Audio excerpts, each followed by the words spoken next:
Here's something that most people who are genuinely resilient don't know about themselves. Resilience doesn't feel like resilience from the inside. From the outside, resilience looks like bouncing back. The inspiring story of someone who went through something hard and came out the other side stronger, clearer, more themselves. It looks intentional, directed, something you can see clearly in retrospect and admire. From the inside, for the person living it, resilience almost never looks like that. It looks like getting through another day. It looks like trying something that might not work. It looks like asking for help when every part of you would rather not. It looks like sitting with something uncomfortable because running from it would cost more. It looks most of the time like barely managing, and because it looks like barely managing, the people who are doing it most consistently are often the ones who would be last to call themselves resilient. They would say, "I just kept going. I didn't have a choice.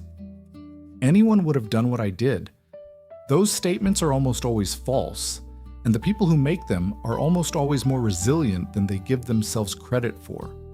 Today, we're looking at 10 signs that you are more resilient than you give yourself credit for. Not because resilience is something to perform or prove, but because accurately seeing what you've actually done and naming it for what it is something you deserve. Sign 1. You've been through something genuinely hard, and you're still here. This is the most fundamental sign and the one most often dismissed. You've been through something. Maybe it was a loss, a betrayal, a period of sustained difficulty that didn't resolve quickly or cleanly, a version of yourself that you had to give up, a future you'd been building toward that turned out not to be available, and you're still here, not in a dramatic, triumphant sense, just still here, still making the coffee, still answering the emails, still showing up to the ordinary things that make up a life. This is not nothing. The gap between went through something genuinely hard and is still here doing the ordinary things is filled entirely with resilience, with the thousands of small decisions to continue, with the getting up on the days when getting up costs something, with the keeping of commitments when breaking them would have been easier. The reason people dismiss this sign is that it doesn't feel like an achievement. It feels like what had to happen, like there was no other option. But there was. There is always the option of giving up, of stopping the ordinary things, of letting the continuity break. And you didn't. That matters. It matters more than you are currently giving it credit for. Sign 2. You've changed your idea of what you can handle. At some point, you faced something you didn't think you could face. Before it happened, if you had described it in the abstract, if someone had told you this is what's coming, this is what the next few months or years will look like, your honest response might have been, "I don't think I can do that." And then you did it.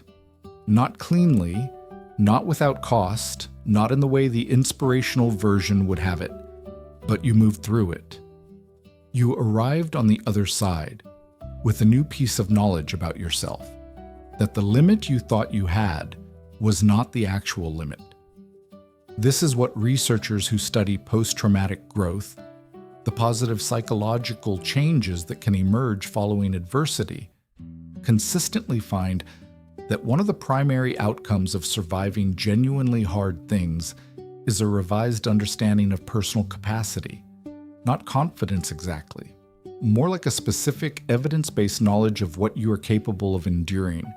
You are not the person who thought they couldn't do this. You are the person who did it, and the difference between those two people is the definition of resilient. Sign 3. You've asked for help, even when it was hard to do. Asking for help is genuinely difficult for many people, not because they don't need help, everyone needs help, but because asking requires overriding something that for many people runs very deep. The sense that needing is a burden, that asking creates an obligation, that the appropriate adult posture is self-sufficiency. For people who grew up in environments where their needs were consistently treated as inconvenient, or where the lesson was learned early that asking cost more than managing alone, asking for help is not a small thing. It is a specific override of a trained response, and you've done it. You've asked. Maybe not always cleanly, maybe not always early enough, maybe with more apology than was necessary. But at some point in some situation, you recognized that the task exceeded your current resources, and you reached out rather than continuing alone. That is not weakness. That is accurate knowledge of what the situation required, combined with the maturity to act on that knowledge. It is one of the most consistently underrated expressions of psychological strength available. Sign 4. You've sat with something uncomfortable rather than running from it. There was something uncomfortable, an emotion you didn't want to feel, a truth you didn't want to face, a situation that couldn't be resolved by action and needed to simply be waited out. And instead of reaching for the thing that would make it easier to not feel it, you stayed with it. This is harder than it sounds, and easier to underestimate as a sign of strength, because sitting with discomfort looks passive. It doesn't look like doing anything. But the specific capacity to tolerate the uncomfortable feeling without fleeing it, without immediately reaching for relief, reassurance, distraction, or explanation, is one of the more sophisticated forms of psychological resilience that exists.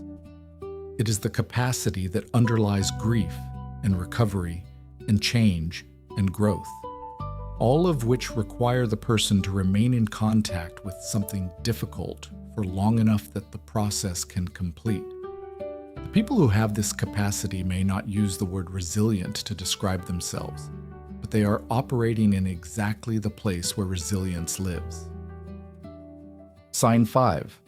You've kept going. When no one was watching and there was no reward for it. There was no one watching when you did it. No one waiting to be impressed. No recognition arriving when you completed it. The thing you were doing had no external payoff, no applause, no acknowledgement, no sense of being seen for the effort it required, and you did it anyway. This quality, the ability to continue without an audience, without external validation, without the social reward that makes effort feel worthwhile, is one of the markers that researchers most consistently associate with resilience. It is sometimes called intrinsic motivation, sometimes persistence, sometimes self-directed engagement. What it actually is, at the core, is the ability to be your own source of meaning when no external source is available. Most people can sustain effort when it is witnessed, when there is a clear reward, when the people around them can see what they're doing and respond to it. Fewer people can sustain it without those conditions. And the ones who can, the ones who keep going in the absence of any external signal that the keeping going matters, are carrying something that is genuinely rare. Sign 6. You've let something go that you wanted to keep. There was a relationship, or a version of yourself, or a vision of the future that you wanted to keep. It mattered to you. Losing it was not the outcome you would have chosen, and you let it go anyway. Not because it stopped mattering, but because you arrived at the honest recognition, through whatever combination of time and pain and clear-eyed assessment, that holding on was costing more than releasing, that the grip was doing more damage than the loss, that the future you had been protecting had already changed shape, and the energy going into preserving the old form was not sustainable. The capacity to release something you genuinely wanted is one of the clearest expressions of psychological maturity and resilience available. It requires the specific combination of grief and clarity and trust in the person you will be on the other side of the loss. A trust that is difficult to generate when the loss is new and the other side is not yet visible. You didn't let it go because it was easy. You let it go because you understood somehow that you were bigger than the thing you were holding. That is not nothing. Sign 7. You've been honest with yourself about something you'd rather not face. There was something you didn't want to know about yourself, a pattern, a motivation, a way of being in a situation that you weren't proud of, something that, if you looked at it directly, would require you to update your self-understanding in a way that cost something. And you looked at it anyway. This is one of the rarest and most demanding forms of resilience. The willingness to be honest with yourself about yourself, not in the self-flagellating way that destroys rather than informs, but in the clear-eyed way that says, "This is what I see, and I am going to work with what I see rather than with what I would prefer to see." The alternative, maintaining a self-understanding that doesn't require updating, protecting the version of yourself that doesn't include the uncomfortable truth, is easier. Most people choose it, not because they are cowards, but because honest self-knowledge is demanding and the cost of it is real. The fact that you didn't choose the easier version, that you turned toward the thing you'd rather not face and looked at it clearly, is evidence of something that goes beyond ordinary resilience. It is the foundation of genuine growth, and it is available only to the person who is willing to pay the cost of accuracy. Sign 8. You failed at something and tried again. Anyway, you tried something and it didn't work.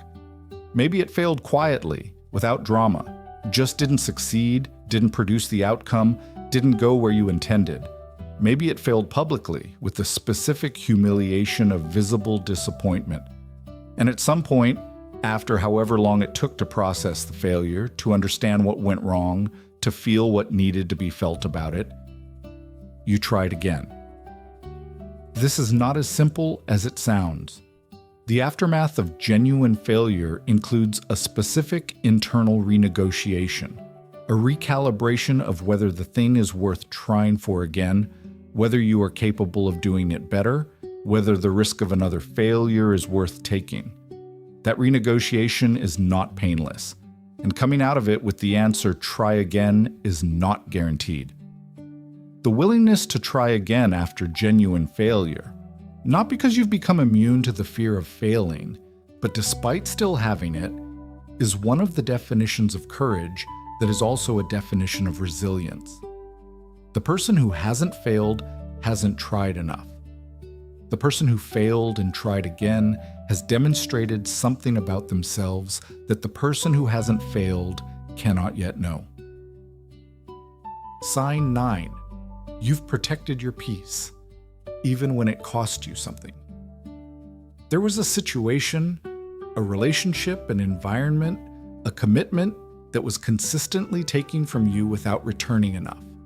And at some point, you made a choice to protect something more important than the continuation of that situation, your own psychological health. Maybe that looked like ending a relationship that wasn't serving either person. Maybe it looked like leaving a job that was eroding something essential.